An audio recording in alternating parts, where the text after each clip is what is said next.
So one of the biggest realization is that now I'm able to consciously create and manifest the things I want. I'm no more a reckless creator, managing great relationship with my fellow beings at office or having a better social balance, teaching meditation everywhere within our corporate world. So this has been my way of living. Meditation has helped me becoming a better version of myself. I can see a lot of transformation and healing. I feel much more happier and contented since I've started moving into state of grace. And then in one of my companies, we were building very critical storage systems. And I remember one particular incident where we had a hospital which had the system down and they needed to get it back in a hurry. And it wasn't directly related to a problem in our software, but nevertheless, we had a vendor, we were responsible for it. And at that point, I had been meditating and I could feel a sense of calmness and clarity in how we worked through that escalation. The team was there, it was late night, and left to itself, it would have, possibly resulted in chaos and a haphazard way of responding. But I was able to get clarity of how to be very focused, keeping the intensity at the same time focused and deliberate in getting us towards a good resolution. And I clearly think that sense of calmness in those crucible moments of pressure, I attribute it to my meditation practice.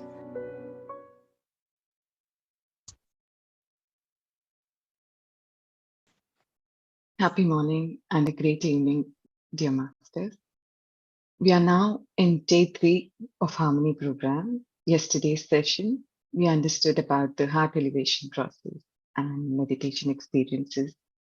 Today, we will understand more about scientifically, more about the impact of meditation on brain, how meditation helps to reprogram our subconscious mind and expand the conscious mind with higher wisdom. Meditation helps us to remove or reprogram all the unwanted thoughts and beliefs and helps to increase our learning power. With this, I'll hand it over to Chandra sir.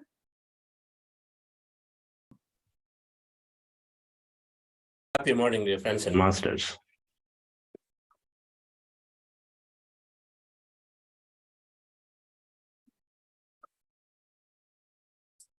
Happy morning, dear friends and masters, and a great afternoon and wonderful evening.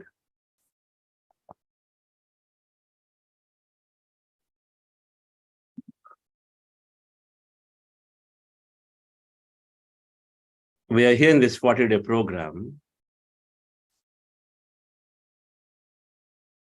How empty is each of our cups?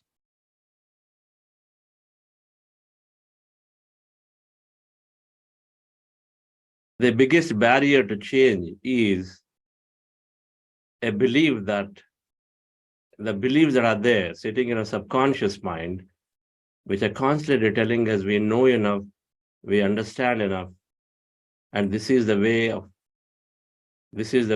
whatever that we think or know, this is the way. The biggest barrier to change is the subconscious belief. That's not letting us go beyond what it knows. And the reason for not it being able to change is the analytical mind that is constantly analyzing.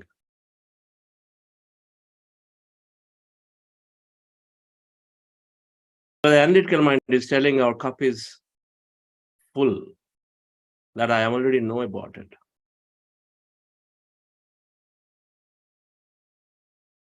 The Zen parable that goes about saying when a scholar comes to the Zen master, many of us are aware of the story, but the scholar comes to the Zen master wanting to know more, but then he comes to the master and then starts speaking about everything that he knows. He goes on talking, although the statement he made is that I want to learn. So he goes on talking, so the Zen master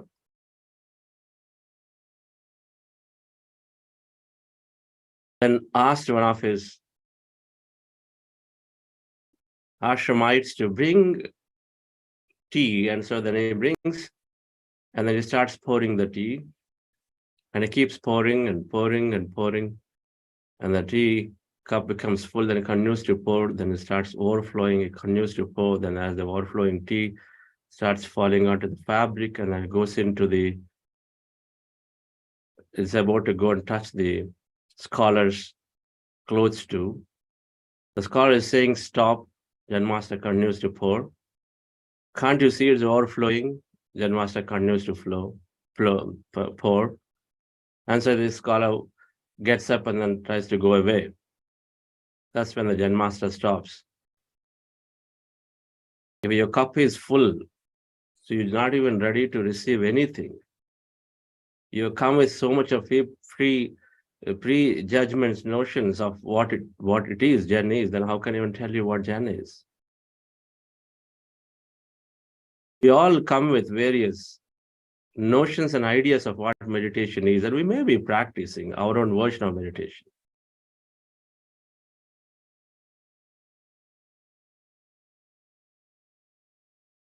When we, in this program, and for that matter, anywhere, we all go into various courses and businesses, trainings and this and that. The first thing, the barrier, the veil, the mask of ours, that analytical mind is telling the one to go and sit in a class or so is that, oh, this is something that I've already done it. Oh, this is what it is. Oh, this is what it is. It always tries to compare and then tells us that I already know it. No, this is not how it should be. Then it starts telling how it should be, not how it is being presented. Instead, it starts telling how it should be, based on what the limited that we know.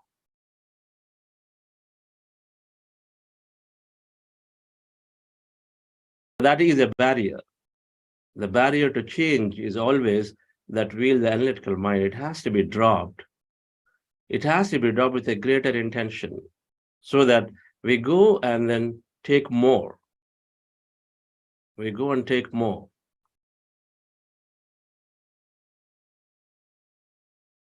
At least before we judge and discard things, we at least need to make an attempt to take it. And then synthesize later and say, okay, is it worth it? Is it not worth it? And then we decide to take it or not. Gautama Buddha said this. I have understood the Four Noble Truths and Eightfold Path. I understand this. You don't blindly believe, but you explore. And then if you feel it's right, then you experiment it. If you feel it's right, then you adopt it. If not, it's fine. No blind belief of anything, but however, no outright rejection. If you're going to be spending 40 days, dear friends, no matter what system that we come from, no matter how little or large we know, it does a great deal of good if we keep our cup empty in this program, because there's so many concepts that come in. Everything is spoken out of experience, and so then experience is not an intellectual knowledge. Wisdom is knowledge transformed through experience. And so then why not? Why not to keep aside? It could be anything. It could be even the same breath mindfulness meditation that we have practiced in another organization. But we stay open. Patriji is always told, enlightenment is to know that I know little, and then I stay open to learn as infinity. That infinity is there, to know that I know little. Are the various definitions of enlightenment, to know that I know little. I mean, literally that way. The quantum field is infinite. We are that infinite field. So there is infinity to learn. But then we very quickly judge, we quickly compare, we quickly want to then correct, we want to make suggestions automatically because the mind is full and then we think this is a way.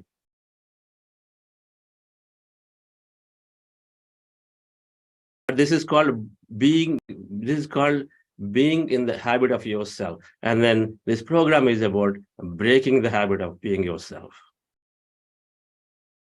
Breaking the habit of being yourself. A true meditator, whereas sincerely practicing, is always breaking all habits. There's nothing called habit. There cannot be a habit. Because it's truly open and then always open to receive, to change.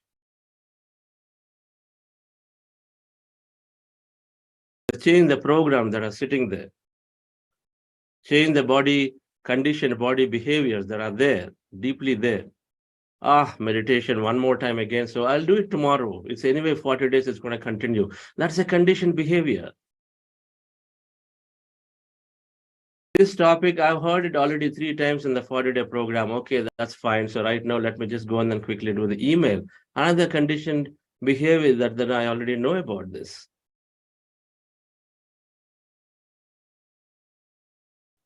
The whole notion of a program like this is to break the habit of being ourselves, of the conditioned emotions in the body and conditioned facts or beliefs in a subconscious mind. Difference.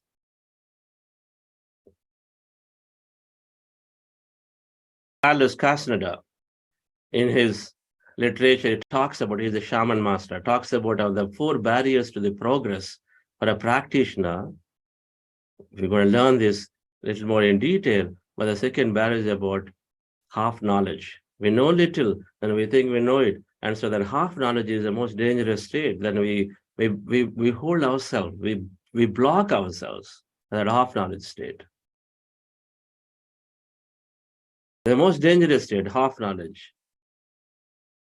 When somebody asks you, hey, do you know the route to this place? If you don't know, I don't know. I think you have to go this way. If you don't know, I don't know. And then even when we know, what are the chances of the other person telling you a new route, a shortcut? Oh, yeah, I know. What are the chances of somebody else telling you the new route, a shortcut? What are the chances? There are always many ways. Now, the Google is giving us so many intricate ways now. Always many ways. So even if we know when we are in a true state of being in the zero state, dear friends, then there is an opportunity to learn something new. Maybe while talking about the route that you already know, they tell you, hey, 2 landmarks that you're not aware of. That landmark may be what you need to go to meet a person that you're looking for your next opportunity. That may be what it is. There are many ways you can't explain, but then opportunities always come when you stay open. Emptying the cup, dear friends. If we empty the cup of our practices, and when we go into meditation, if we can sincerely take on the technique that's being given, because I'll tell you, I can only tell what I practice fully and I'm benefiting from. And so are the case of several Buddha CEO facilitators here.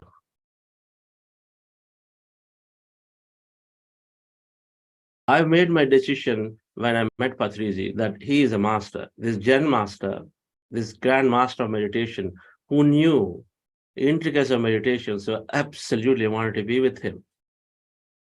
I followed. I loved his principle that we're all masters, there's no disciple concept. We're all masters. We're all the same. I loved the principle. So he always treated everybody as a friend, but that's one part of it. But then the whole meditative focus and then his notion of listening and learning from everybody and everything, I loved it from this master. So I stayed through. I decided to stay in it, to learn as much as I can with him. So when we make a choice or when we're exploring, we are fully with it. When we're fully with it, we can at least get to as good as what the other person probably is telling us. When we are fully with it. When we are there, here, there, then we only get to half-baked understanding, half-baked results. Then we conclude and say, this is not for me, it doesn't work for me.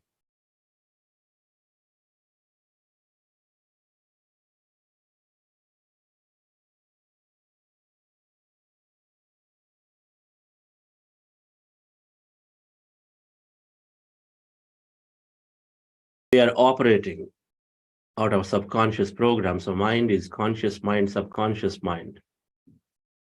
And then deep inside, I know that exists everywhere, superconscious. We're operating out of the subconscious programs. The area that we call the long-term memory or the subconscious that is linked is there deep inside. And then we're operating with the programs which happen through repetition. Body gets used to, let's say, waking up late, there is a repetition, so it wants to behave that way. And our mind, the subconscious mind, has already got a program which says that This person is the expert, and so then we're learning through this person anyway. So what can somebody here can tell? This is how we conclude. That program is there. The program has already judged somebody else. And so then when you walk into office, you already have a judgment going. Oh, same thing as yesterday, one more. When they open the mouth, oh, same thing as yesterday, one more. So let's just go over. The program, dear friends, meditation is there to help us reprogram. It's help us to drop that wheel, the mask, that analytical mind, so that we can access subconscious, like the child. A child who is below 5 years is innocent, is godlike. And so then they receive without any filtering. For a period of time, we put layers and layers and layers of filters. And so everything that goes in goes through a filter, the view through a different lens. And our goal is to remove these filters as much and as much and as much. We learn some of that today in terms of this mind and then how it's helping us post-meditation. So we come back to the technique of meditation. So we are practicing breath mindfulness meditation, which is to empty our mind. And welcome to those of you who are joining new today for the first time. We always have somebody or the other joining an everyday program. And so we take the time to talk about the technique. It takes a couple of minutes. Be patient about it. Be considerate about anyone else who's joining, because the crux of it is to get into the meditation and then do it while the knowledge can be going back and referred from the past days. And so the technique, let me just share quickly, and then the meditation practice we are doing is called breath mindfulness meditation.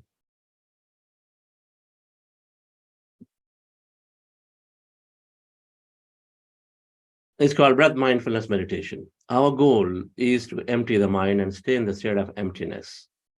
And how do we do it, dear friends? You sit down as you see in the picture, either on the floor or in the chair, cross-legged, at ankle, fingers into fingers, hands in your lap, comfortably rested. We are wearing spectacles, remove them, eyes closed. So 3 things we do, and be in a comfortable posture. Take back support if required. It's not necessary to keep spine erect. It's not necessary to be in a special asana posture, unless you're very, very comfortable with it, that it does not distract your mind, right? It's not necessary. It's not a training of body asana here. Instead, it is training of the mind. So you want to keep the body very comfortable to cooperate, right? And then we close our eyes, and with that posture, what we do is to observe our breath. Observe your normal, natural breath, in breath and out breath. You take any point on the nose as a reference, and then observe there. Breath is going in and coming out, always there. You simply observe it. Do subtle observation. I don't want you to put a lot of concentration on it. Subtle observation. That means you just know that, okay, it's there. That's all I want you to do. Don't touch measuring. The more concentration you do, then the thing starts revealing itself to you a lot more. That's not what we want here. We want to observe enough, subtle, that you moved your attention away, normally where your attention is on your thought. And so you want to move your attention away and then put an observation on the breath. Subtle observation, slight enough that your attention is away from your thought, but on the breath, right? And so by doing so, slowly, mind becomes empty. As the mind is empty, dear friends, we may experience several sensations in the body or in the mind, visions, and many of those called meditation experiences. And just be a witness to them. Don't analyze them in the meditation. In case you have thought, you know you're thinking actually, you know you are visualizing, and when you feel that way, then immediately attention back to the breath, again, observe the breath. And then slowly again you go to the empty state. It's not an expectation that you will be thoughtless for throughout the duration. There will be thoughts coming all the time. Our goal and our training here for the next few days is to keep training our mind to bring our attention back to the breath every time thought is there. Keep training our mind to not interpret an experience when you have it. Keep training our mind to keep our eyes closed no matter what. These are the trainings we're going to do by repetition, every day practicing it, right? So this is called breath mindfulness meditation. Now, Before we start this process, we're doing something called heart elevation. Very simple. The posture is same, except your hands come on your chest area. And then all I want you to do is to put your attention on the chest, on your heart center, and feel it. Feel your heart center, feel the beat rhythm of it in case you can. Some people can't, it's okay. Or just attempt to feel, and over a period of time it gets better.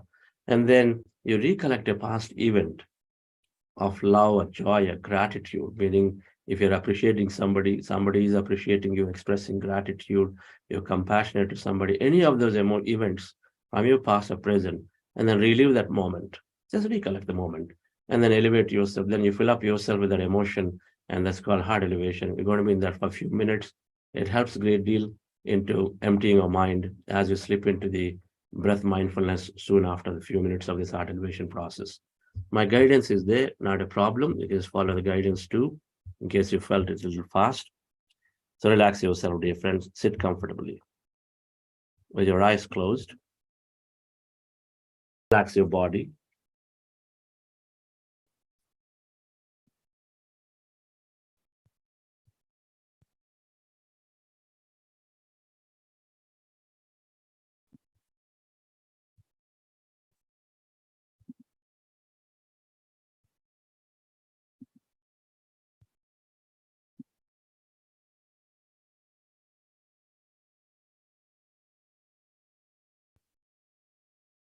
Dear friends, dear masters,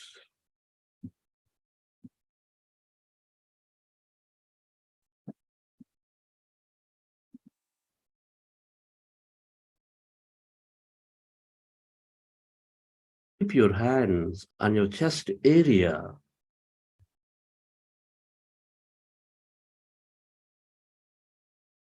and rest your attention on your sacred heart.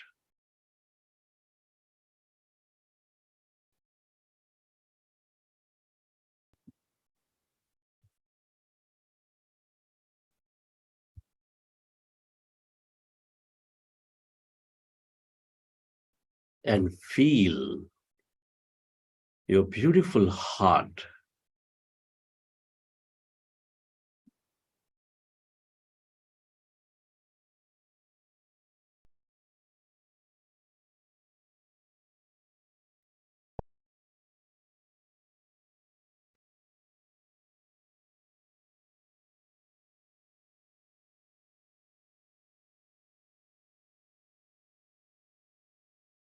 Feel the seat of all emotions.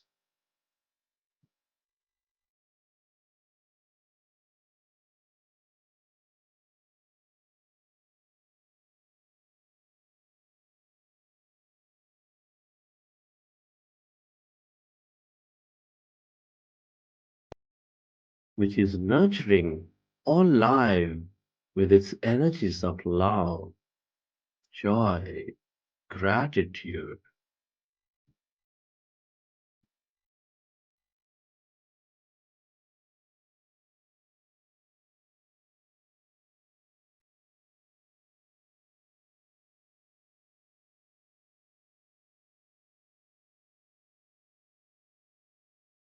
I want you to connect with your heart center. Feel the beat, the rhythm of this beautiful heart.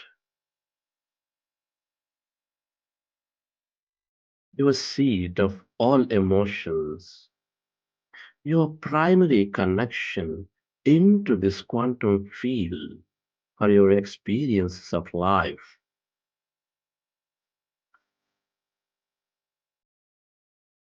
That brings order and coherence with its emotions of love, joy, gratitude, compassion.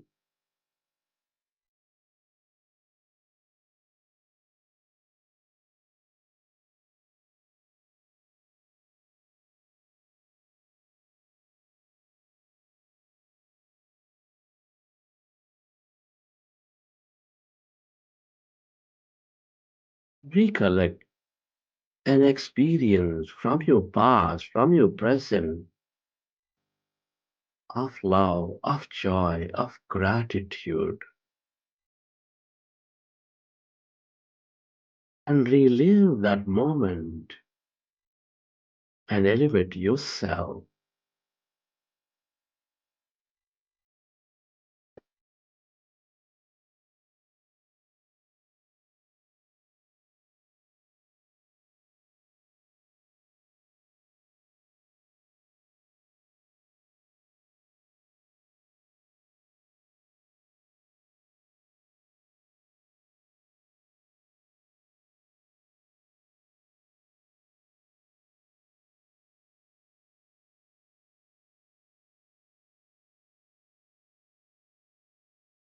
The more we experience love, joy, gratitude, the more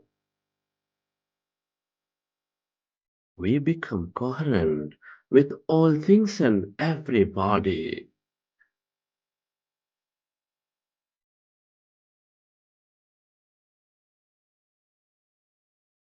There is only one heart, there is only one life.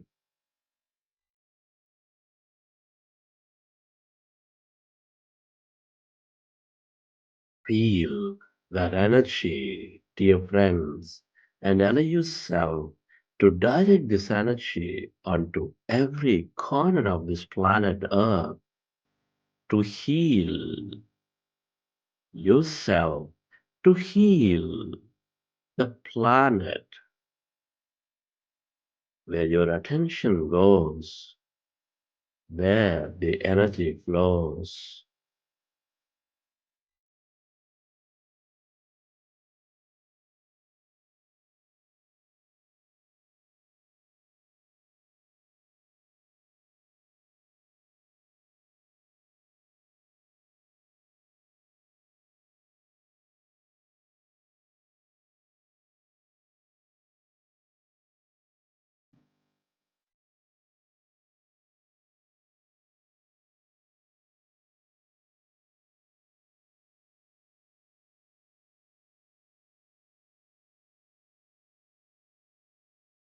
Feel that energy.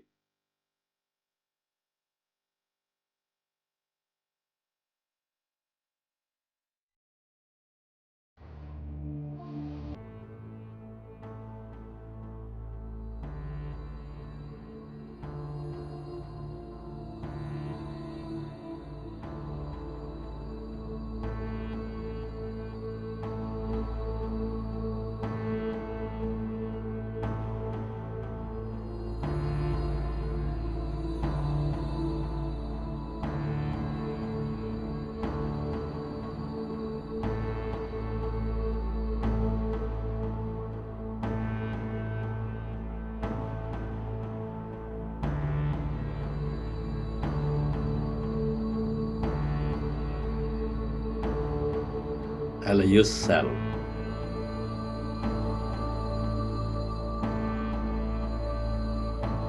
to become totally empty of all thoughts in your mind.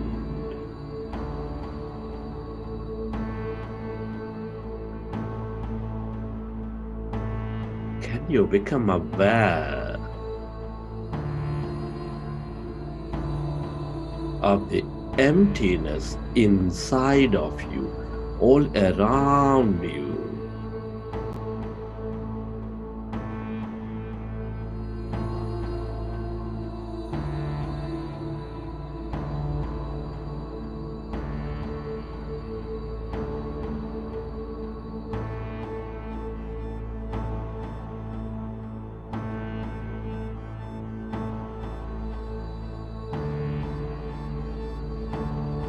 When we empty our mind of all thought, we move away from matter. We experience that greater emptiness, that blackness spreading far and wide. Beyond our body, beyond your room, stretching into the endless depth of this universe.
All emptiness is energy. The quantum field of infinite possibilities and opportunities.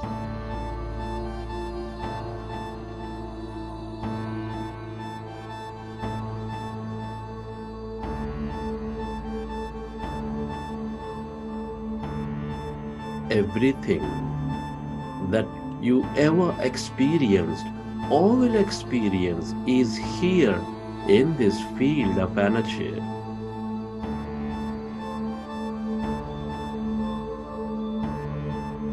The longer you stay aware of this emptiness, that void,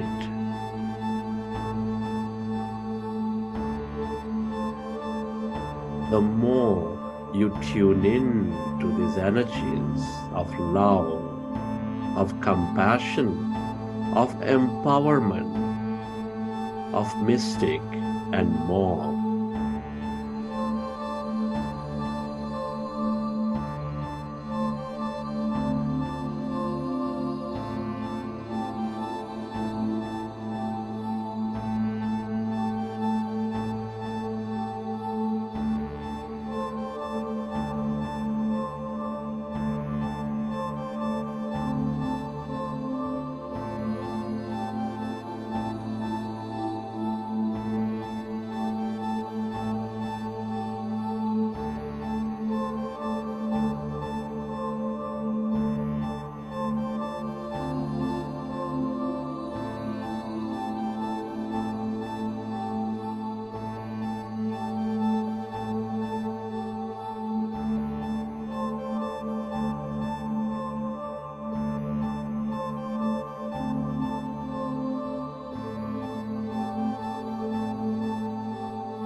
Stay aware of this emptiness, that blackness, that light.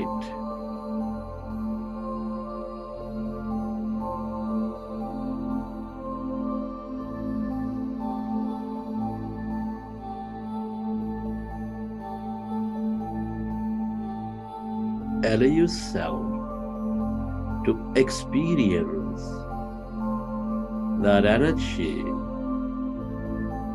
where there's no body, where there's no thing, in no place and no time.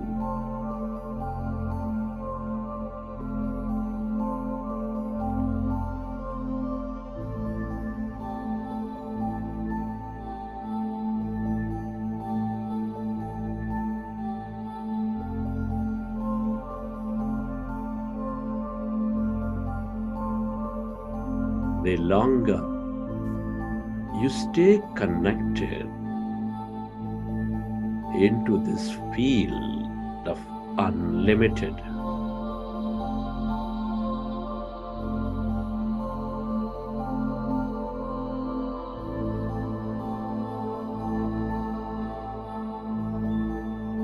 the more open you become.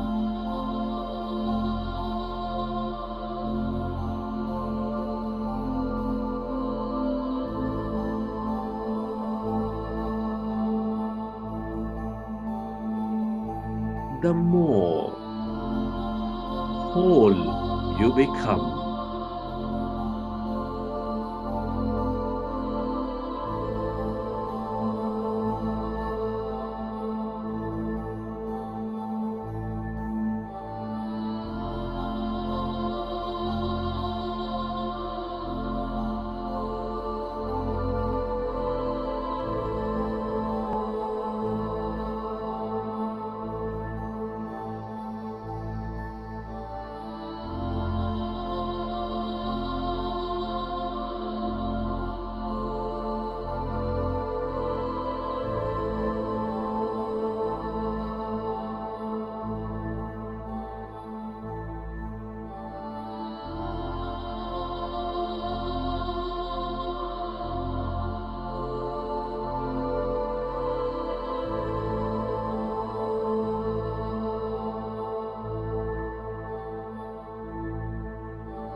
If you find yourself distracted in thought, go back to observing your breath, dear friends, and allow yourself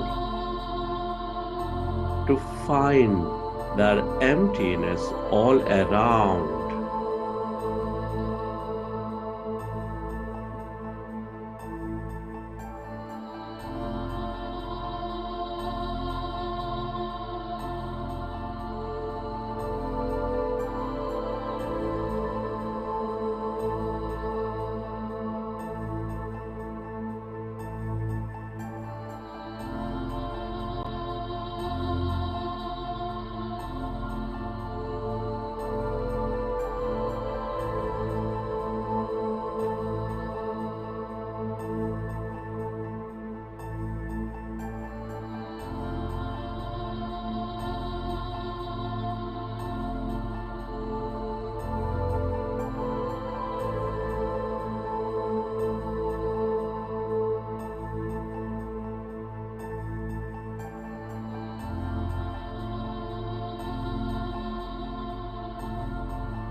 This is the field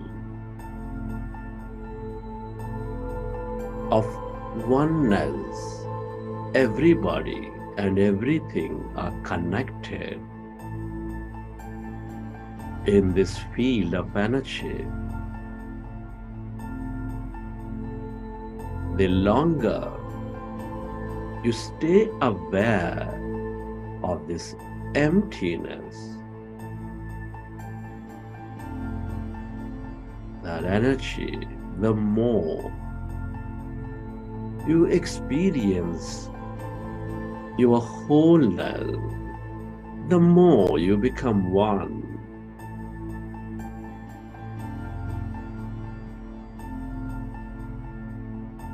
We are less matter, more emptiness and energy. Allow yourself to merge into that emptiness of yourself.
Relax your body.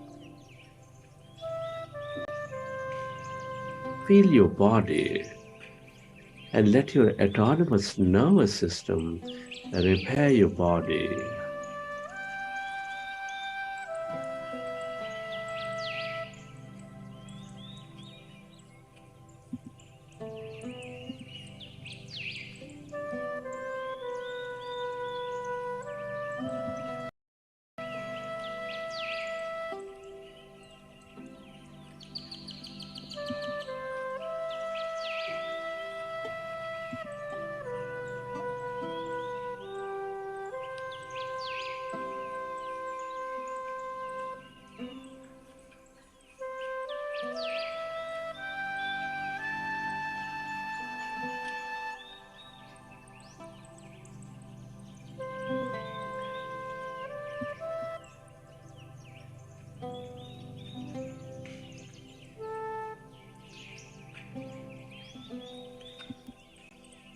Recollect your experiences from the session. How did you feel? What did you see? What have you experienced? Whenever you're ready, you can keep your hands on your eyes for 5 seconds and then you may open your eyes.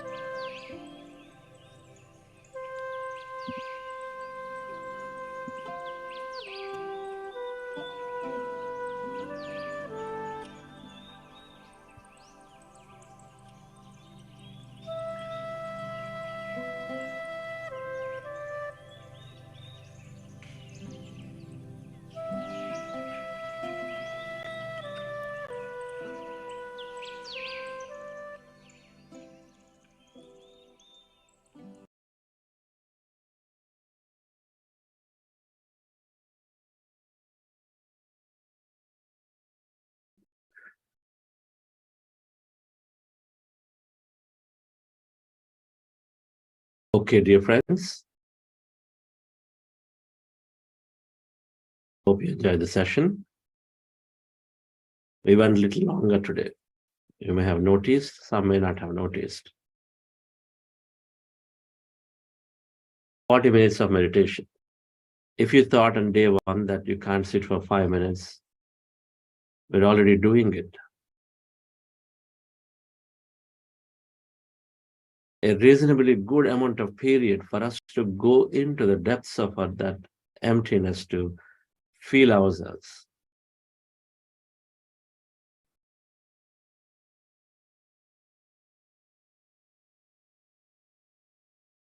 The time that give to ourselves, 24/7, we're always, our life is about children, parents, this one, that one, everything, but it's this time for ourselves.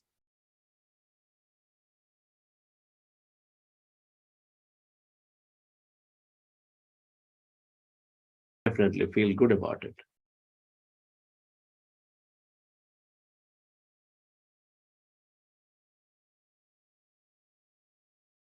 Distractions, of course, will be there. We're only into third day. For some it's second, for some it's first day.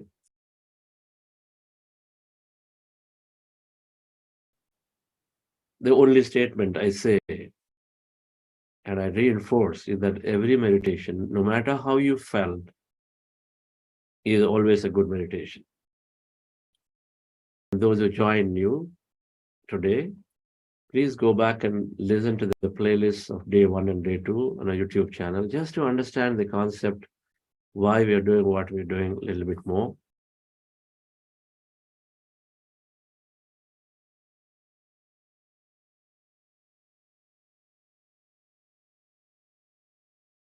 I wanted to talk about how meditation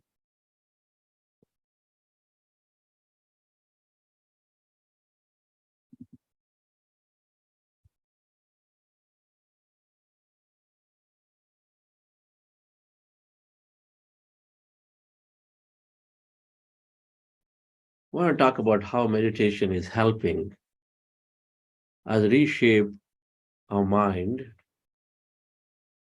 and also alter the brain waves. Our thoughts are waves, and so they show up as mind is thoughts, and thoughts are stored in the brain. So brain is mind in action, and thoughts are waves, energy waves, so it's stored in some form of energy through this neural circuitry.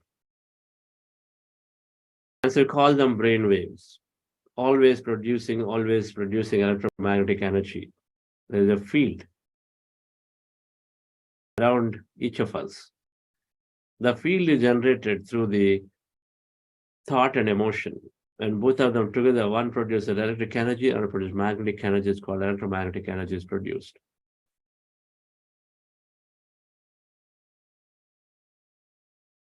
So meditation is reprogramming the mind. So the conscious mind, the big part of the brain that you see here in the left side picture, the peach color, that's the conscious mind. It's called the human brain, which has got the cognitive capability, logic, analysis, and all of that. This is a big part of it. Conscious mind, it's called. Subconscious is that smaller yellow color, which hosts our emotional center called amygdala, shows our long-term memory center, which holds all our beliefs, memories, called hippocampus. It is also called the instincts brain. This is what most animals operate with, instincts. This is what drives most of our day-to-day.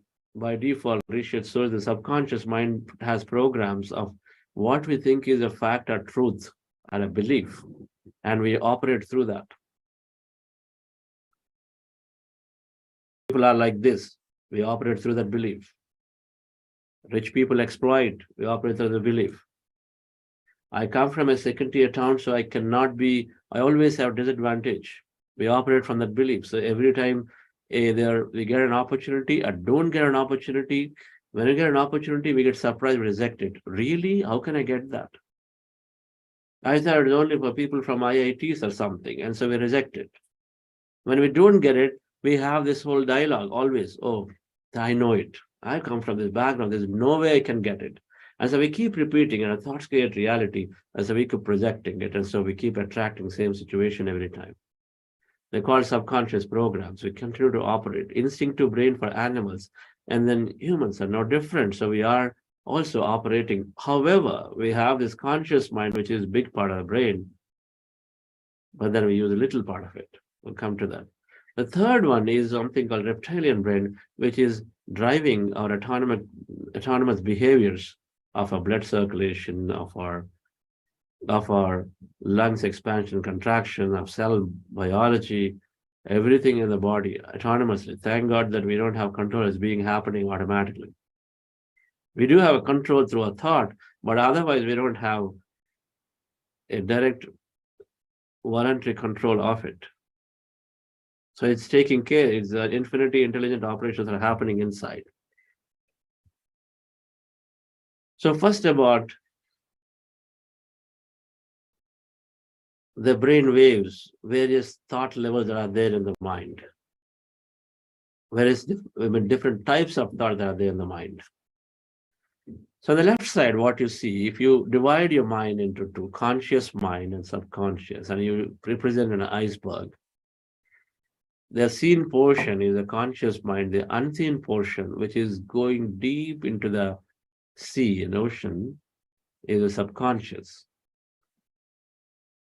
Research shows that we only utilizing 10% of the conscious mind, even though the conscious mind, which is mapping to the frontal brain, the neocortex, which is the biggest part of our brain, even though it is mapping to the largest part of the brain, we're utilizing only a small percentage of it.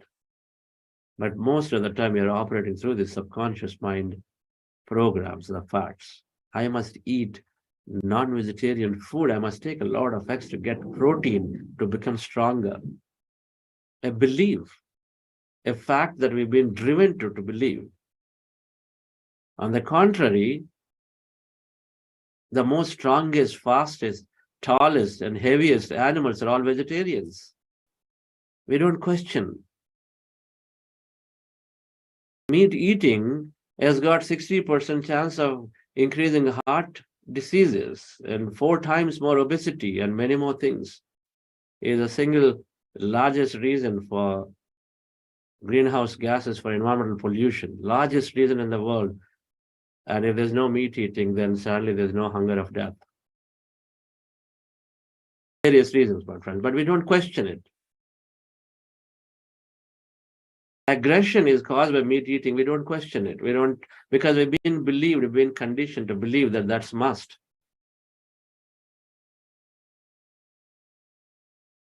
We want free life, but then we don't give that thing to some other animal. These are beliefs, and so then we don't even question them.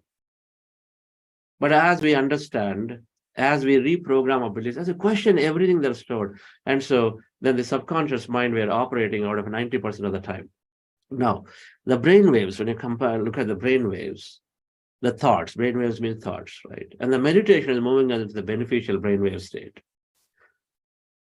And all of these have frequency. You know, everything, a wave has a frequency, right? A frequency means the how many times it is oscillating in a given second, right? That's a frequency. Up and down, you know, how much of, if the frequency high, then amplitude, that means it goes up and then comes down and in a very short time, right? So the amplitude is called between 2 ups or 2 downs is the amplitude. And so that is very less. As you see, the high frequency is called high beta. This is the most stressful state by default. Most people, are in this state without meditation. Most are in this state. Stressful, constantly worrying, constantly projecting fears, constantly going back to past, constantly, you know, stirring all our mind and body with various thoughts that are there. Stressful. 90% of the illnesses are due to the stress, and high frequency thoughts called high beta. Now, you go down a little bit, and when you have removed all this stressful thought, which are vibrating at a high frequency, then you come to little lesser frequency. Now this is a good state called beta state. Normally, when you wake up in the morning and then you're going to work, this is the state we are in. We sort of in a very, very attentive state, focused attention is called. We listen very well. That's why a lot of times after a good night's sleep in the morning is great time. After resting, it's great time, right? To learn focused attention, beta state. That is fine. Through sleep, you get now post sleep, you have that. Now is there the important part with meditation. Now there comes reasoning. When you have this focused attention, you start reasoning, you put a logic, you put a lot of analysis. It's called analytical mind. Thereafter, that analytical mind is taking over. Everything you learn, it reasons. Everything you learn, as you learn, it starts reasoning.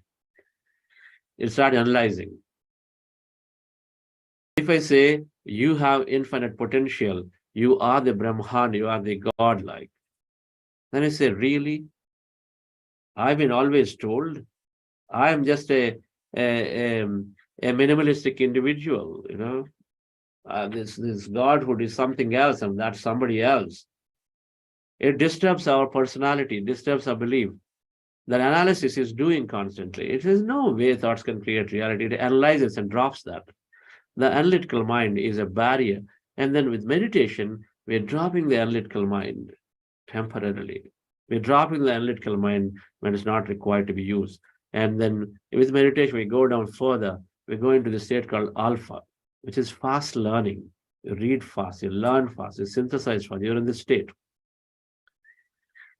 It's not analyzing unnecessarily, but it is putting facts together and then learning. It's called fast learning state. Most meditators regularly, when they practice, by default, they're staying in this state. By default, even during wakeful time, they go into they switch between alpha and beta states constantly. And then you go further, you go deeper into the meditation, you go into theta state, which is creativity. The alpha state is normal solutions. We have a lot of solutions. We have a problem. We saw that exec talking about, the exec from Bay Area talking about a crisis, and suddenly, you know, escalation was there. It's common, right? Especially leadership. And then, so he said, we are pretty cool. The team is there. We are not like laid back, but at the same time, we're able to find solution. We knew how to go about it. That's the solution-oriented approach. We don't finger point people. You know, when escalations come, instead of go to the solution focused and we receive the solution. We sort of tell, oh, this is happening, so this is in that system. Pretty quickly, we reach out to the conclusions faster. Alpha is solution state. Theta is insights. You receive insights, you discover, you invent things in theta. Creativity, you do things differently. This is a state where musicians compose great music. You further go deeper, you go into this delta, which is the deep healing state, or the deep sleep state, you know, healing state. This is where many people, when they say, I feel sleepy, you know, with meditation, I'm yawning. You know, when you're doing that, that means there is this, your pineal gland getting active because you're going to this deep delta, theta, delta states there, you're going there. And then you got this chemical called melatonin coming out. And then so that it has this effect of taking you to sleep further, or it takes you to deep meditative states of experiences. Either other can happen. And then you go further, then something different happens. Something different happens, suddenly everything just opens up. It's called peak performance state, a gamma state. The frequencies are different, where the whole brain becomes coherent and, you know, it's just working crazily. The best performance of somebody can be given when it is in this peak performance state. Like athletes, they measured, international athletes, when they measure the brainwave state, when they're producing, what's happening to them, they're in this peak performance state. They go into the states called flow. And meditators switch into this peak performance and then come back. This is the state where you lose time and space. You are absolutely, when you are experiencing a bliss circuit, and then when you have blissful experiences, your brain is in this peak state where it's just rewriting circuits, neural circuits all over the brain. And it does, we go into it. That blissful state, we say, a lot of times it is this, that you don't want to come out of it at all. You connect as a whole with everything. You come back changed. So meditation, when you regularly practice, dear friends, moving us away from stress pretty quickly, when you close your eyes and start observing the breath, it drops the theta, stays from high beta to beta, and we go down to alpha, theta, delta as the more beneficial ones, right? In meditation, structurally changing the brain and altering the thoughts and the mindset is the second part of it. I was briefly talking about same conscious, subconscious mind. The conscious mind portion is responsible for learning, logical thinking, decision-making, critical thinking, short-term memory. Whatever you learn here with me first time, it's all going to the short-term memory. Now, the neuroscience principle is that cells that fire together, wire together. So when you learn, a lot of neural circuits come together, they fire. Two neurons come together, and there is an electrical exchange, pulse exchange happens. It's called firing neurons. In that firing is where the memory, or no, it's always binary, 1 and 0. The memory is stored, positive, negative. So the data is stored. So when you learn something, like about this slide, you are producing a million circuits in your brain to store all of this information, the picture, the iceberg, the color depths of it, and then the organization of it, the numbers and all of those facts. Everything is stored now through, let's say, a million circuits that are formed into in the short-term memory, in the conscious mind. Now you fire it, you go back and look at the slide again. Your second time you're forming another 500,000 connections. You recollect your mind map, you do some more. So like this, you keep repeating, then you're learning more.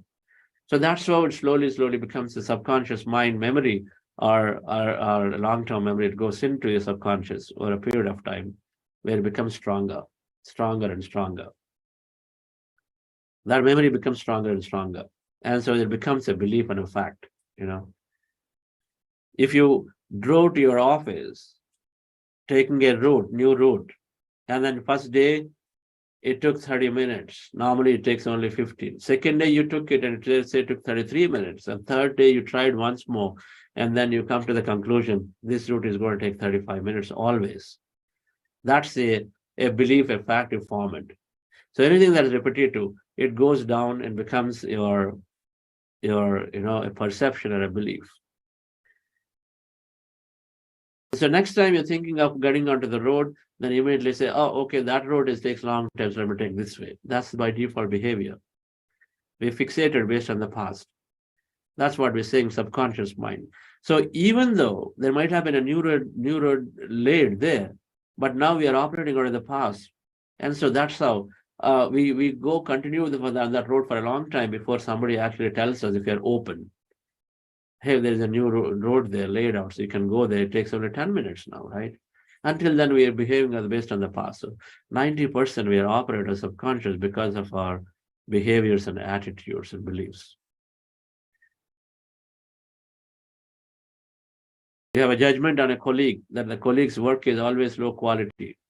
So we look from that eyes, we continue to talk about it that way.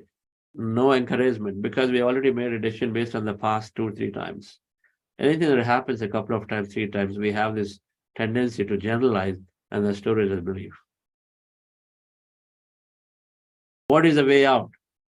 Meditation is altering. It drops the analytical mind. The barrier is the analytical mind to allow us to go and look at what is there. So what meditation is doing is building a lot of awareness. Awareness is to observing ourselves. It builds a lot of awareness to observe ourselves of our thoughts or feelings or reactions that are going to happen, right, at any given instant.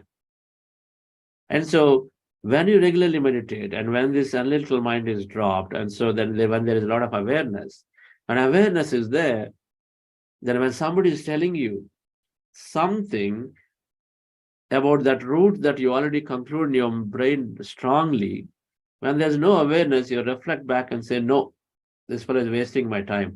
But when you have an awareness and say, wait, there may be something new they're going to tell me today. And you're open, and then you look at it because your subconscious behavior is telling you you're wasting your time. You already know what he's going to say. They open the mouth about, hey, take this route. You suddenly, it's, oh, they're wasting my time. You would switch off.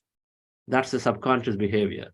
But when awareness is there, then it is observing you and say, wait a minute, why am I limiting myself? Let's see what can come out of this conversation. And so you're more open and attentive. And so that's how we start learning more. When you learn more, dear friends, then you have an opportunity to unlearn the past, and then you relearn something new if you feel it's useful. That's how we always do it. So everything is here. Regular meditation builds that awareness slowly and enables us to learn. So the key is to learn, key is to become open, and the key is to constantly make an attempt to learn. We're going to suggest a whole set of books tomorrow. Books are the swiftest shortcut to enlightenment. And so we're going to suggest a lot of books. When I read this book, You Are the Placebo, it blew me out of the concept that Dr. Joe Dispenza has laid out so significantly, so beautifully. I believe it's one of the books that we're going to start and read next week as in parallel to this program. We have book clubs going starting next week for us to learn and enrich ourselves, understand new ways how the brain is working, how thoughts are created reality, all of this stuff. We conceptualize it, we deeply imprint in our subconscious as a new program. A plant-based diet has 1,000 more benefits than a vegetarian non-veg diet. The moment we understand it deeply, then we switch to it. I became that. And then ever since I became a vegetarian in the year 2002, and ever since I started practicing meditation so deeply, and I'm proud to say that my body heals, and then so I could go without medication for all these years, 20 plus years going.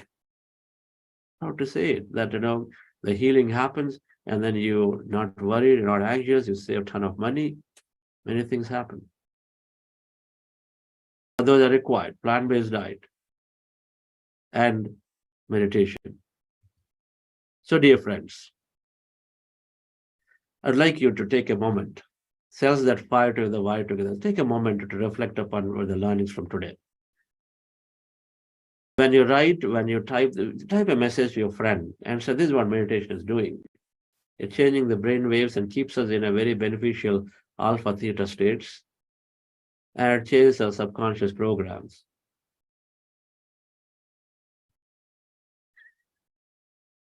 Write the message or take down the notes, reflect upon it, and so then we increase our understanding of it. You can also write in the chat what you understood. We become, Patriji always said, spirituality is to be the eternal student. Being in spirituality means being the eternal student. Learning from everybody, always exhibited that great quality. He met with a villager, he would sit down and ask, tell me a little more about you. He meets a great executive or anybody, he sits down and asks, tell me more about you, and always learning.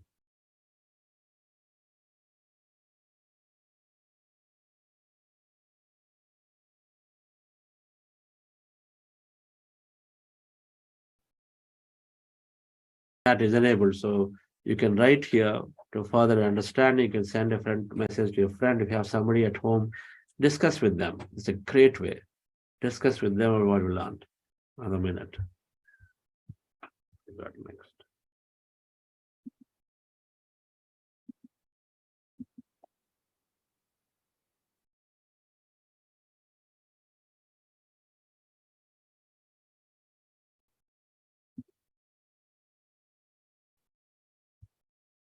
Okay, friends.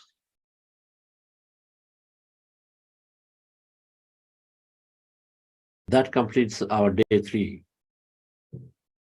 of learning and practice.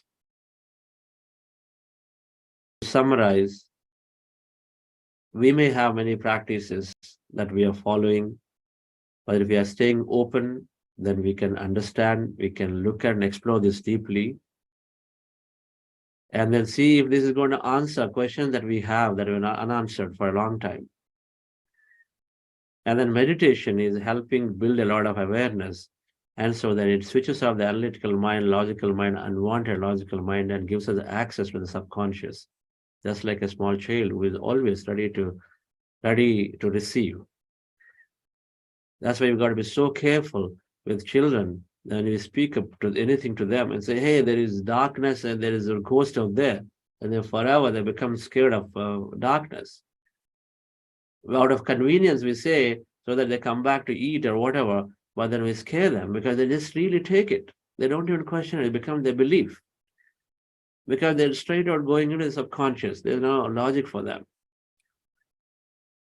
So meditation opens us, makes us into more receiving state so that we can receive and then we can process. And of course, I have the opportunity to change the subconscious program, and so that our life changes. Meditation moves us into the beneficial brainwave state. So we are solution oriented, we are insightful, we heal deeply, and then we perform greatly. And we regularly meditate as the brain is constantly being in that beneficial thought state. Thank you. Yes, Sudha Madam, any announcements for today? I will take some questions. Yes, I think Mr. Srinivas has raised his hand, sir. Should we take him? Would we have any announcements? Please Yes, sir, we do. So friends, those who are interested in receiving the Buddha CEO Practitioner Certificate at the end of the 40-day program, please do join the session to understand more about the criteria and enrollment process. This session happens today in the same bridge, post main session. So you can join the breakout room session. Wait. And how do they join the yes, breakout room? Is it open? Is the breakout room created? Who is creating it? so Lalita will be explaining more about this. Okay, In detail. but it's not created as I see it. Yes, sir. She will be doing that, sir. Yes, sir. And friends, we have shared our self-assessment forms, one of the ways to reflect on this journey, to do self-assessments from time to time. In this regard, find self-assessment questionnaire 1, which are posted in your respective WhatsApp groups. We request you to fill and submit it, and it only takes 5 minutes to fill, as it will help you all to understand your progress across the program. So, yes, sir, that's all for today. Yes, so how to join? What do they do to join? Who is explaining that? Lalita will be explaining it, sir. Shortly. Yeah. So, friends, we initiated the breakout room. You should be able to see a small icon at the bottom of your screen. I will just share my screen and explain as well. If you're joining from laptops, so this is the icon that you see at the bottom. Okay. So kindly click on that icon and you will be able to see the room called Certificate Enrollment or Practitioner Certificate, and you can join the room. If you're joining from mobiles, you will see an icon called, again, same, the breakout room, like a small window-like icon in the top left corner. So who are interested to know more about this practitioner certificate, click on that icon, and in the mobile, you should select the room that you want to join and select the join, and we will be there shortly. Thank you. So when you click and join, you're automatically are moving from here. This is like a big room. It's like, think of it as a big hall. And in this hall, now you're going to the side room. So click that. So those interested to know more about the practitioner certificate, go into that. And the rest of us, and we conclude the session for today. So thank you very much for joining. And then in a couple of minutes, in a minute later, then I will take some questions. Anybody wants to share their experience. Those who remain will interact for some more time. But those who want to do the practitioner certificate, no more of the program, you go into the breakout room now. There we have our facilitators, Rakesh and Valsa will explain the program in detail. All right, friends? So thank you and have a wonderful day.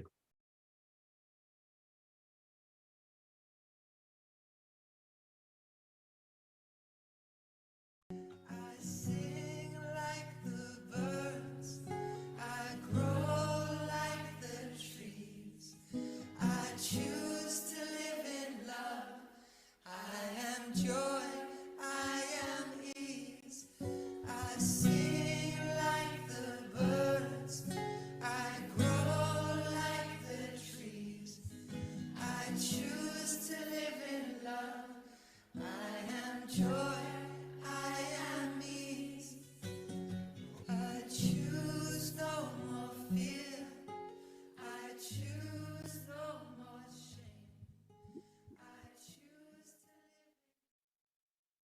Okay.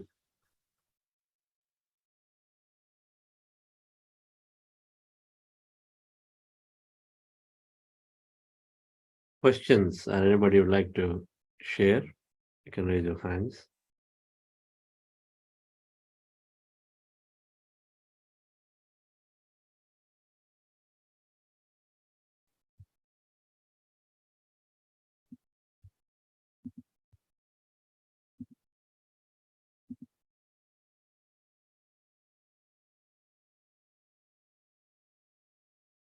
Come on, somebody new who's tried it for 2 days or 3 days can talk about how you're feeling.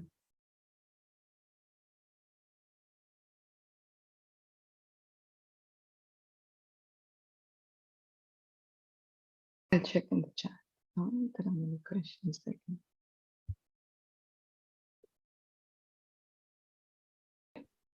Yes, Rikama. Can you unmute yourself?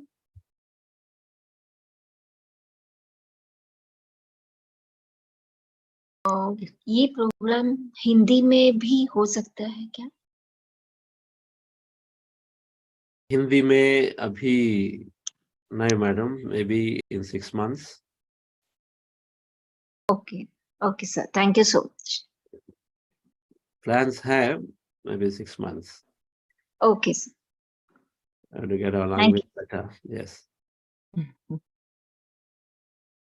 We have Geeta ma'am. Geeta ma'am, can you please unmute yourself? Yes. Can you hear me? Atmavandan sir, Chandra sir. Yes, madam. I'm Atmavandan. Geeta Mavandan. Today I joined. I just joined today. The beginning of the session was wonderful. Your guided meditation plus music. The music was very soothing, very, very soothing. I could really enjoy the meditation. And when you did the brain part, when you talked about the brain part, I feel I need to go once again to understand it better. Only then I'll be able to put forth the question. But on the whole, it was a wonderful session. So just to express my gratitude, I raise my hand, sir. Thank you, sir. Thank you. Thank you, madam. You're from Hyderabad, isn't it? No, I'm from Dadar. Dadar. That's right. Okay. Sure, madam. Yeah. Certainly, it took me a few iterations to understand this. The concept slowly become clear. It's like that. You explained very well, but I need to go once again to know more about the conscious level, the subconscious and the unconscious level. Yes. I'll go through the PPT part, the presentation you made about the brain. Yeah. I'll go once again, and then only I'll be able to put forth a question to you. Sure. I'm just trying to understand it. Thank you, sir. Thank you. Wonderful. Thank you. Somebody asked, how do I know what my brainwave state is? Thing is, we understand to know that there is enough science behind it. Now, but if you want to know, EEG, electroencephalogram, is a way to know what are the different levels of it. Now, there is more consumer-oriented devices like Muse have come, which also scan and then show some of the brain waves. They might be affordable, but not. I haven't seen something in India yet. But EEGs, and then of course there are these brainwave scanning devices like the Aura machines that some wellness centers have. If you go them, they'll hook up a sort of electrodes into your brain and then sort of measure it. So there are these devices are there. They all measure it. Thus, you will develop or adopt a technology around this soon, not too far away. We're in stealth mode.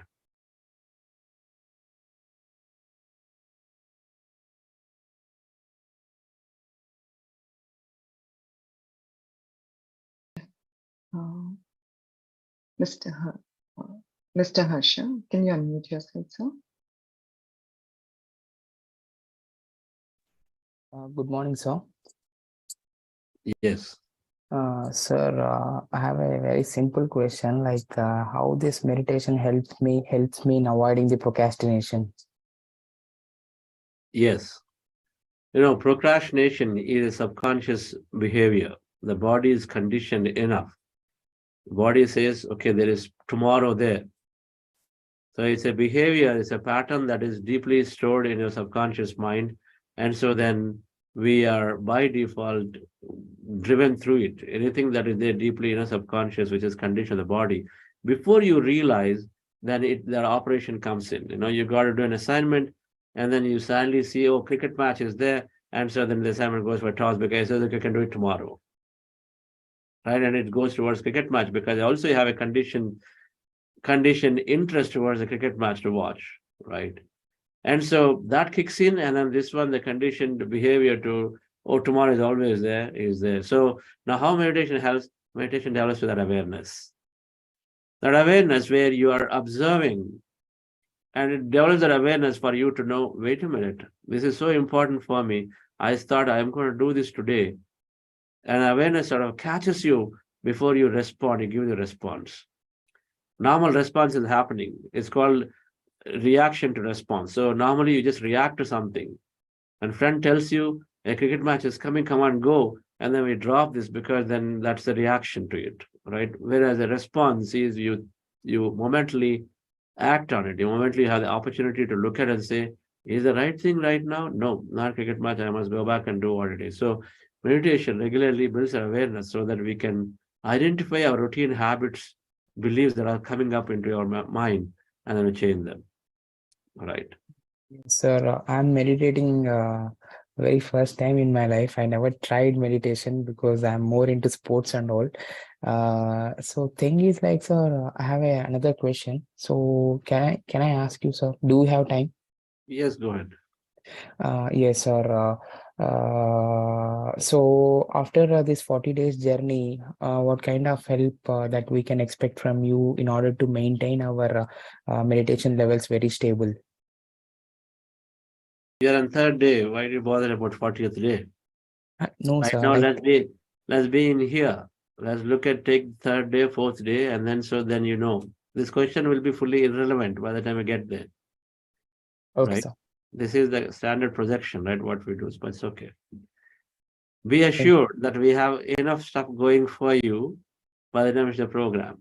Okay. Okay, sir. Thank you, sir. And most likely you may not even need one because the whole idea is to make you totally independent by the time we finish the program. Okay. Thank you, sir. We have Mr. Srinivasa. Mr. Srinivasa, can you unmute yourself? Yeah, hi, namaste. I have a question. Like, I was looking into the brain levels, the conscious mind and subconscious mind, and the theta level you are describing, where the creative insights will come in the theta stage. So regarding that, I have a question. Like, the thing is, I used to sleep normally, 7 to 8 hours normal, but in past some years, like maybe around 8-9 years, somehow I started sleeping in the daytime, like a power nap of 30 minutes or so. And somehow my sleeping patterns changed, and I used to feel like sleeping more in the daytime, like more than in the lunch. I used to sleep in the half an hour or 1 hour. Apart from that, I used to feeling sleepy in the other parts of the daytime while working also. Like, so what I'm questioning is like, so my sleeping is increasing per day, like from 7 to 9 hours or 10 hours almost in a day. And I was like kind of lazy at those times and doing postponing the things, all those kind of things. But suddenly there is some changes in my behavior, or like what's happening is suddenly I realize like I'm feeling lazy and I want to sleep less. I'll be starting cutting down on my sleeping on the daytimes, and sometimes it is going like that, and it is leading to the less sleep even in the night times. Like I'm becoming active, and that sleeping cycle is getting reduced from the night also, from 7 hours to 6-5, and it's like becoming a sleeping disorder for me. And I was taking medications also, it's not helping me. I was taking medications from more than 10 years. And then somehow I realized to take these kind of meditation courses to fix myself naturally rather than that. So my question is, like, when we are in the creative insights, like a theta stage, is it like that? Because sometimes I used to get like a less sleep when I'm more active. I will be getting creative thoughts, like I'll be writing some poetry or lyrics, or thinking of doing a different things, like in a to improve the different, like in a different way, like which is a proactive way. Like I'll get those kind of thoughts. So whether I'm in a good state or a bad state, because others feel like my behavior is different at that point of time. Sometimes I behave differently. So we are conditioned to believe that body requires certain hours of sleep every day. We're conditioned to believe it, and then everything operates out of it. We judge ourselves, others judge us, and based on that, then we start making different choices. Oh, okay, it's going to be really affecting my body if I don't sleep for 8 hours. And so that thought we send, and then epigenetics kicks in, and then it says that my master wants to affect the body because that's what he's saying. So it has to down-regulate and then actually show some effect on you. There is research that says that every healing and everything that's happening to body is placebo healing, potentially. The placebo healing is 20 to 100%. It will come depending on different studies. Means what? Based on what we believe is what is being created into a body. Can't explain otherwise how some people don't even sleep and still are living, and some people sleep for a couple of hours and still okay. I used to sleep for 8 to 9 hours, but now I sleep consistently between 4 to 5. 20 years later, I'm still happy, absolutely happy. So the first part of it. So everything around sleep is a belief. It's really driven through your body's energy and how body is gaining that delta state so that it can repair itself and then recover back very quickly. A meditator is able to, a regular meditator, sincere practitioner is able to gain that energy required sufficiently, healing required sufficiently that they sleep less automatically. Optimized sleep will happen, right? And all challenges that you're talking about will absolutely go away. Now, talking about creative state, yes. When we are now, meditators move to the active creative state, but some people are born meditators. Everything comes from the past, right? If you have had 10 years of programming experience, now you're not fresher anyway. When you join the next company, you're not fresher, so you got enough experience. So so is the case with meditation that is coming from the past. Now we step into the reincarnation concept. We'll leave that aside. To explain how a 5-year-old can sing like Lata Mangeshkar, there's no reason. There's no explanation for it, right? It's not somebody say gifted child, somebody say lucky star, because there's no explanation from science. So we just leave it at lucky star and gifted child, not having an explanation. But spiritual science explains deeply and to explore the reincarnation aspects in quantum physics talks about. But the point is, a lot of that thing comes from the past. So we might already are in a meditative low thought states by default regularly because a lot of that has been built into us from the past. And so then you are into more creative states. But the meditators also can get to the same state. So then all becomes equal, right? Because we're all the same. So you may be going into the creative states, be what you are, be natural, and meditate gives us strength to be what we are, to become what we are, and then not try to manage others or to be like what others want us to be. Okay. Okay, so I hope, and because this is just my second, I'll continue as many days as possible. But is this certification program mandatory to continue this 40 days, or like this is independent? Like we can still continue without? Yeah, you continue. Certification is those who want to have a certificate to feel good about it, to show an employer, and to say that I'm in a regular meditation practice, because many companies have been. They ask formally and informally these questions now, right? Yes. Okay. Because to get these questions answered, I didn't go into the breakout room. So is there a chance to get the details on that, or like? Certification process is more going through quizzes and then giving you additional support so that you go through. Basically, want to see that people attend people learn adequately enough, and then they practice enough. And so we want to see all of that before we hand over certificate, because what we see, many people join, but then it becomes erratic, and then so we can't really say somebody is practicing sincerely, right? So it's really validating all of that, and then gives them an opportunity to sort of assess themselves a little more deeply with questions and all, in quizzes and things. Okay. Okay. Yeah, But the thanks. knowledge I'll is given let here. others. Knowledge is given here. There is no difference between people with certification as knowledge Okay. is given. All right. Yeah. Thanks so much. I really appreciate it, and I hope this will fix my sleeping disorder, like whatever. Like, yeah, maybe it's in my subconscious mind, maybe, as you told, like, yeah. But I'll try to get that fixed. Yes. Yeah. Thanks very much. I really appreciate it. Please do listen into all experiences that people come and share, because that's what will change the subconscious programs. Seeing is believing, right? So we see firsthand people talk about it. Yeah. Like Namita Madam mentioned the other day. Yes. Sure. Yeah. Thanks very much. Yeah. Thank you. So we have few questions in the chat box, sir. Mr. Utsav Gupta, he has asked, so how can I overcome my distraction? More practice. More practice of this meditation. A few days to weeks later, then you will yourself notice that you're a lot more focused. Yes.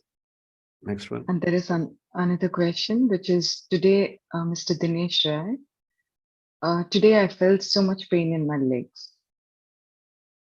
Okay, that's great. More pain in the leg, whatever that may be, because meditation people may experience pain, may experience too much energy, and everything can be there. And sit through it if possible. Don't come out of it unless it is so unbearable that you have to sort of break it, change your posture or whatever, that you do it. But see however long you can go with that thing, that experience that you're going through. Okay. It's safe. There is one more question, sir, from YouTube. It is from Ravi Pulvari. I'm feeling half of my right face have different sensation and half as before. Is it okay? Absolutely fine, Mr. Ravi. Absolutely fine. All kinds of experiences come. The way to look at it is the infinity of experiences. The field is infinitely large, right? And so the infinity of experiences are there because we are experiencing ourselves as this energy, and so that we are infinity. And so then, what will it be like to be in that empty state and then be there? Do we know it? If some of you have gone to Himalayas, I don't know, some deep forests, do we know it? Government, I don't know, these localites explored a little bit of it. But when you go in, there is anything can show up. The depth, the density of anything can show up. The water, I don't know, whatever, the mountainous beauty, animals, this and that. It's like that, you don't know what we're going to go into. So many kinds of experience can come. Everything is normal. There is one more question, sir.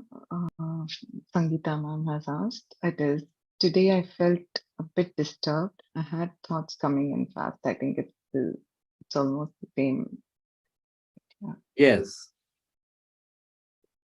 Meditation is unpredictable. I want us to constantly remember this is unpredictable. That means what we had yesterday may not be the same today. And today is like this, so tomorrow don't project it as, oh, yesterday it was bad, I hope I don't think I'm going to get. So tomorrow can be completely different. Just go in as if you are just doing first day again. Expectation. That's really how we approach meditation every day. I mean, it's okay. I always said every meditation is good. And Mr. Ashish also has a similar question. Is it okay if not able to concentrate sometimes? I think it's a similar question. Sir. Okay, can we take concentrate? Yes, it's okay. It's okay because it's a practice, it's a training we are doing, where initially we feel like it's just so difficult. It is effort, but after a period of time, 10 days later, you will say that okay, now it's becoming effortless. Why? Because our brain is in action and it starts working for us. We've done it enough times for it to become a new skill that we acquire, a meditation skill. Like a cooking, make a brinjal curry, you have a skill to make it. You do it 3-4 times, then you get better at it, and then you know how to do it. And then what happens the next time? You don't have to measure, you don't have to count things, right? Oh, 3 brinjals, this much, 1 tablespoon, half spoon, all that will go away. And then our mothers make. Meena Joshua is making great food. There. It all comes, all the different chats you make, right? It all comes, you don't need to measure them. It's like that. Meditation will become effortless because the skill is there. We know what to do. Brain knows what to do. Its default behavior is there, right? We become of it a period of time. So then we drop the thing that, okay, I'm less concentrating. It's becoming difficult. All of that will go away. Okay. That's why repetition and regularity is important. So Gitaji, I connect now. Remember, I've been trying to recollect where, and then so yes, Seattle we met. Yes. Yes. Yes. Charlie Madam and Karthik are doing amazing work. I can tell you, so amazing work. Were you there in this Dhyana Jagath this December? Yes, yes. I visited Kartal. Oh, you were there. Yeah, I was there. I contacted Vani Madam also, but Devi Vani Madam wanted to see me. I was not there. I went to Cosmic Valley and Okay. I couldn't meet you all. Okay, okay. By then you had left, I think. That was the day you were leaving for Bangalore. Yes. I came to know from. Yes, yes. So I couldn't meet you both. Although I wished to meet you at Kartal, it didn't happen. No problem. I'm looking to come to Pune in March first week, soon after retreat in Pyramid Valley. So maybe we can meet that time. Definitely, you come to Bombay, sir. Okay. Madam. Please visit Bombay. Please visit our house. Sure. Sure. We'll plan. Okay. That's great to have this connection. Yes, we'll plan. Okay, sir. Okay. we have Mr. Punya We'll Prabha. take 2 more questions. Yeah. Sure. Punya Prabha. May you please unmute yourself? Pranam, sir. I'm from Bhutan. I have some problems, so because of that, I have attended this meditation program. In the past also, I am practicing light meditation. I have been practicing light meditation. But recently, I have a problem that I'm so much absent-minded. Yesterday, I nearly burned milk in my kitchen. I cooked there, and I forgot to switch off that gas stove. So I'm so much absent-minded. And I have some diseases also, like stone in the kidney and fibroids in the ovary. So for that also, I want to do this meditation program. And one more, I have a problem, is that I use too much mobile. I just want to control this habit. So will I be able to solve this problem? One is absent-minded, one is heal my disease, and another is the control of using this mobile. Too much mobile is not good for me. So I want to do these things. Is it possible? This is my question, sir. Everything is possible, madam. Everything is possible, and everything you said, people have healed themselves with these programs. So just sincerely practice it and then do it twice a day. If we are serious about healing all of them, then we need to do longer meditation to have stronger energy. And then so just increase your practice, and then absolutely safe. And then we're doing here 40-45 minutes, and then do a second time, right? Go deep into it. It'll all will disappear. I can't tell you the time frame, but it could be 40 days, it could be 3 weeks, it could be 3 months, 6 months. But many people have gained enough control of it within the first 6 months to a year. But sometimes it just happens in a week. So there's no predictability. Just practice it. I'll be keen to stay connected to know how you're doing every week later. So stay connected with our facilitator also about to know what's happening. You might have gone into mute. Yes.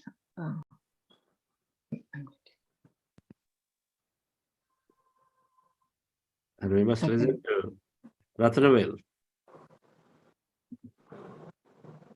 Please share about your kidney stone experience. Okay. So, yep. So I was having a very good Please morning. introduce yourself. Yeah, very good morning, everyone. And I am Ratnavel, and I work in IT sector. And so this program was introduced in my organization as a 40-day program. From there onwards, my life has been changed, and I look out the things in a different way, different perspective, and I don't see the problems as problems. I see it as a challenges, especially when it comes to the health, the kidney stone. I was having a kidney stone, and it was like a lot of pain. It is just like I always, with that pain, I could not able to do anything in my life. Like for the entire month, at least for 5 days or 6 days, I used to have this pain, and remaining days, I will have I'll be having thinking about what to do on this. I taken many tablets, many things, but it is just coming, and the pain is unbearable. But by the time I was introduced to this meditation, and one thing is, I started visualizing that how that stone comes out very naturally, and I feel so happy. And this meditation, first thing is, when I started doing meditation, the pain is actually no more. I don't feel that pain which I used to feel earlier. The pain is very, the moment sometimes the pain comes, that's it. I don't not even able to, that's not even stopping me actually, whether to do my activities, my tasks. That is the number one benefit from the kidney stone. The number two is actually from the kidney stone is, over the time, I stopped my medication as well, because I felt that the meditation itself, that internal feeling, I got that I don't need this medication for all the kidney stones. And I started visualizing that stone is automatically excreting out very naturally without any pain or like that. And the same way it actually happened, I think 2-3 times. And I'm working towards my fixing it, and also as well and permanently with because the book, which is Louis Hay, mentions that for every illness, it is a psychosomatic, right? And every illness, there is something that we need to fix it internally. So which I'm working. But yes, with kidney stones, I'm so happy that very recently, I think a week back, I think even it came out without just visualizing, very short period. I just visualized it, just came out with easily, and it just came out very normal. So I should say that meditation is very the more we do meditation, the natural painkiller, that this endorphin will get generated. Because of that I could able to understand that why I don't feel the pain and other things. So yes, so meditation is actually the cure for this. So that's my experience. Wonderful. Thank you, Ratnavel. Okay, friends. So we'll meet back tomorrow at 6 a.m. again. Until then, have a great day. Thank you. And all of you who have raised your hands, we'll surely take you tomorrow, or we have in the whole week. So please raise your hand. Yeah. Thank you. Thank you.